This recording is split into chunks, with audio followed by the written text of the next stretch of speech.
morning. This is a bit of a rant. So, if I'm completely truthful, my book hasn't done particularly well in the UK or in the West. The distribution has been limited to the West. That's one problem, because I was self-published.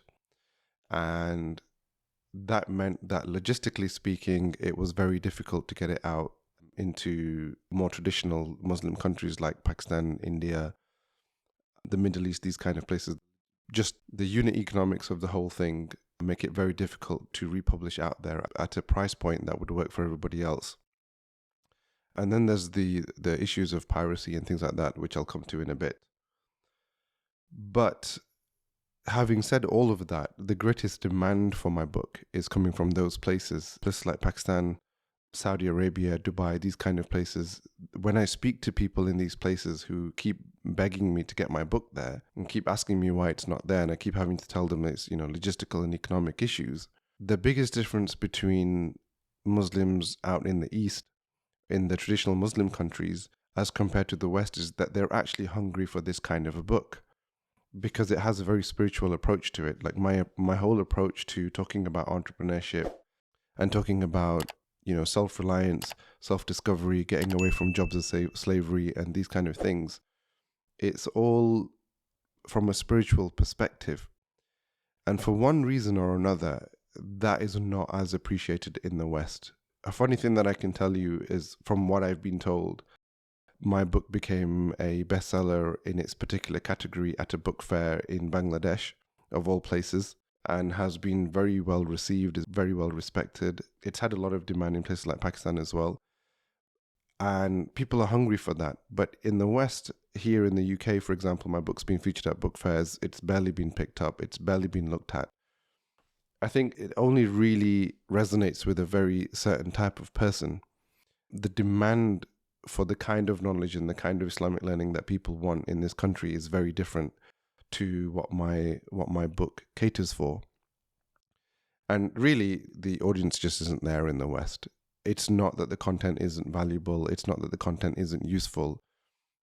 Here, especially in the UK, the audience just doesn't exist to consume that kind of content. Now, I'm not the only person that seems to be having this issue. A doctor that I met recently that has been doing really well in Australia. She's had a lot of demand there in Australia for her work in terms of alternative medicine, in terms of Islamic and Chinese medicine. She's actually very publicly said, even on her social media, on her platforms, that she gets a lot of demand in places like Australia from the Muslims in Australia. They treat her very well. They give her a lot of respect. They're non-judgmental. They're just very affable. They're just very easy to get on with. No drama, no nothing. But here in the UK, when she's practicing here in the UK, she's constantly asked for discounts. She constantly is subject to drama. People say hateful things to her. They criticize her work. They complain. She finds it very hard to convince them of the work that she's doing. They have little faith in her work. And there's as a ratio, is a very small percentage of people that take her seriously and don't give her any trouble. It's a winning relationship between her and consumer. So I'm not the only person that's suffering from this. There are other people, and there are other people in other industries. And it just seems to be largely a theme. I don't know why. As British Muslims, we seem to be cold, distant, judgmental, closed-minded, narrow-minded, but we seem to talk the talk a lot.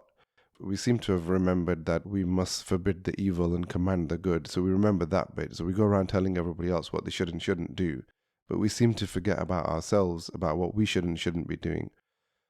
And the emphasis, I think, seems to be so much more on the outward, the aesthetic, the hijab, the beard, the payment of charity and those kind of things. But there seems to be the very little emphasis on the spiritual aspect, the inward stuff. The character. When I talk about character, I'm not talking about just being polite and having good manners. That should be a standard thing anyway. And in fact, the British are well known for good manners. But those of us that have come from abroad, we're very well aware that just because somebody's outwardly very polite to you, right, what I call latent racism, it doesn't mean that they don't have any resentment or any hatred towards you internally. It's just because they are mindful of what's going on around them in society, but it's not that resentment isn't there. And it comes out. You see that when you're applying for jobs or when you're interacting with a neighbor, especially those of us that grew up in the 80s and the 90s, we've experienced the latent racism, as I call it, because it's not racism straight to your face. It kind of manifests later. It comes out later. But we ourselves as British Muslims have these issues as well, as we can be outwardly very polite. We can be very outwardly very religious. Aesthetically, we can have the beards and we can have the hijabs and we can have the abayas and we can have all of those things. But then we have men amongst us who are doing that, but then they're going and getting second and third wives without telling the first, and they're not realizing the issue, how it's breaking the heart of the first woman. There's no discussion about it. There's outright misogyny. There's working in institutions which Allah has forbidden. And I'm not just talking about pubs and casinos, but I'm talking about working in banks. The verses in the Quran, there's only one set of verses in the Quran that actually speak about Allah going to war with us, and that is over riba. And yet the majority of Muslims, especially Pakistani Muslims that are in London, that are in well-paid jobs, are in the financial industry, in the very industry that Allah despises. But it's all masked. It's all covered up. It's all covered up with, well, at least I'm going to the Palestinian protest. At least I'm giving money in charity. At least I have a beard. At least I'm eating dates, majul dates. And at least I'm going to Taraweeh. It's those kind of things. There's a lot of emphasis on the outward. We seem to lack substance inwardly. I've personally noticed that we don't have a lot of courage inwardly. We're not very spiritual at all. We're actually quite nihilistic if you think about it. We're very mechanical about everything. We actually have very poor diets. It's a running joke in the UK, especially amongst us friends, when we used to go to mosques and there would be some quote unquote scholar that would come and preach and have things to say to us, but we would always kind of joke and snigger at each other and say, well, I wonder if this guy's going to be fat, who's going to come from behind the curtain. And yes, I am fat shaming, actually. I'm not hiding behind it, because these are people that are giving us instruction of how we should be behaving, but they don't understand about the hadith, about abusing your own stomach, or about, the lust and the greed. These are things that we're supposed to understand. But the spirit of things, as I say, seems to be missing. We seem to have mastered the rituals. We seem to have mastered the mechanics, but the spirit seems to be missing. And I think that's why my book hasn't done particularly well, because the book speaks to the spiritual side of things. I think this is why this doctor is struggling with UK Muslims, because you have to have a certain spiritual understanding. You have to have a certain spiritual aspiration to be able to appreciate the work that she's doing. Without that, you're going to really struggle. And I think we're actually very much affected by groupthink. We're very easily manipulated as a group. We're very, very reactionary. As soon as something happens, we don't see the grand scheme of what's going on with that. It can be anything. It can be if something kicks off in Gaza, if there's some controversy about some celebrity or some scholar, or if there's some new regulation that's come in, or whatever it is. We tend not to look at the bigger picture. We're actually very easily manipulated as a group. And unfortunately, and these are the words of other people, I tend not to use these words, but these are words that have been said to me just in the last few days, that we're actually just sheeple. We're sheep. We're very easily herded. We actually really struggle to think for ourselves. As soon as a new trend comes out, and I've spoken about this before, we can resist something, whether it's, in the 80s and the 90s, going on holiday or growing beards or anything, whatever it is. But then as soon as some big celebrity starts doing it, or somebody who has a big following on social media, as soon as they start doing it, then we have all the rationalizations, then we want to do it as well. We're very easily led. We're very easily manipulated. And for some reason, this seems to be more apparent in Britain. I don't know why. It seems to be very specific to us British Muslims. And I'm not the only person that's speaking about it. I'm the only person that's speaking about it on camera, so to speak, or, publicly. And I think because a lot of people fear backlash as well, so they don't necessarily speak about it that publicly, but there are a lot of people that are thinking this or speaking about this behind closed doors, but they're not saying this publicly, but it's happening. And I don't know why. I don't know why in Australia they're more willing to take up alternative medicine, why they're more appreciative of it, why there are people in Pakistan that understand the problem with the riba. There's more of a movement against riba in Pakistan than there is in Britain. We're supposed to be more educated in Britain. We're supposed to be more civilized, but the very, very dangerous effects of riba, the true danger of it to society and to our iman and, to our akhirah, they seem to understand that better in Pakistan than we do here in the West, in Britain. We seem to justify getting jobs at banks and in insurance and being mortgage advisors, mortgage brokers, and actually it gets celebrated by the other families around us. Some guy who's a mortgage broker and he's driving a nice car and he's got a nice house and he comes home in a suit every day. That is celebrated more here in the UK than maybe abroad. Like maybe abroad that would be frowned upon a little bit because you're dealing with riba. But here we don't seem to have any objection to it. We have a lot of objection to getting a job in a pub or in a brothel. But arguably, it's not even arguably, factually, actually, getting a job in the bank is worse because Allah has told us in the Quran. He's told us that the biggest sin after shirk is riba. Not that I'm justifying that we should be getting jobs in casinos or we should be working in brothels or in pubs or anything, but the point that I'm making is there doesn't seem to be any objection to people working in the banks. And there's many of us. But I don't know why this is specific to the UK. There seem to be other things as well that just happen to be specific to the UK. I have a friend that I've known for the last few years. He's become a very good friend. I don't get to see him very often, but we have a very good understanding with each other. We have a very good appreciation of each other. And I remember the first time that I met him, he was an immigrant and he was a revert as well. And he'd come newly from France into the UK. And he said it was the most difficult time for him because there was no sense of community, though there's so many Muslims, especially in a place like London. When it's been 10 years, then a majority of people who identify as Muslim tell you that no matter what you do, what you say, you don't belong. What can you do? And I never got this in any other country.